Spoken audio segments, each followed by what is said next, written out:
আচ্ছা, Razia sir OC sir আছে, সে কিছু বলবে। তো তার মুখে আমরা কিছু শুনি। বিসমিল্লাহির রহমানির রহিম। আসলে একটা মহতী উদ্যোগ এখানে হঠাৎ করে আমি উপস্থিত হয়েছি।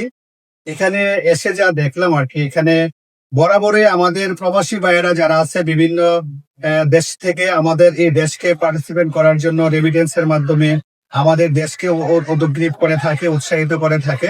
তো এখানে অত্যন্ত ভালো লাগছে যে হাসান সহ এখানে আরো যারা আছে সবার নাম হয়তো আমি জানি না, আমি নতুন আসছি এখানে। তো এই শিপন যে আমাদের সামনে দাঁড়িয়ে আছে, তার আপনারা হয়তো দেখতে পাচ্ছেন দুটা পায়ের একটু সমস্যা হয়েছিল বা তার হিপ এর প্রবলেম হয়েছিল। এটা অপারেশনের জন্য বড় একটা অ্যামাউন্টের প্রয়োজন ছিল।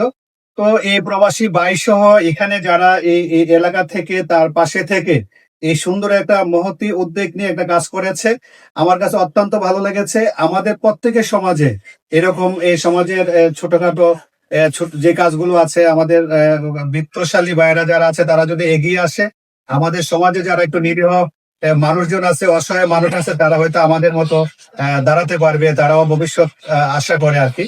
তো এখানে যারা আজকে উপস্থিত হয়েছে, আমি শিপনের আসলে উন্নতি কামনা করছি এবং প্রবাসী ভাই সহ এই উক্ত কাজে যারা অংশগ্রহণ করেছে সবাইকে আন্তরিক অভিনন্দন এবং শুভেচ্ছা জানাচ্ছি। পাশাপাশি আমি শুধু এতটুকু বলতে চাই, আমাদের এই মানবিক কাজের পাশাপাশি আমাদের সমাজে যারা খারাপ, যারা বিভিন্ন নেশার সাথে জড়িত, মাদক ইফটিজিংয়ের সাথে জড়িত, বিভিন্ন খারাপ কাজের সাথে জড়িত, তাদেরকে আমরা ঘৃণা করব এবং এইসব মহৎ কাজের সাথে আমরা সবাই আগ্রহ হয়ে এই কাজগুলা করার জন্য এগিয়ে আসব।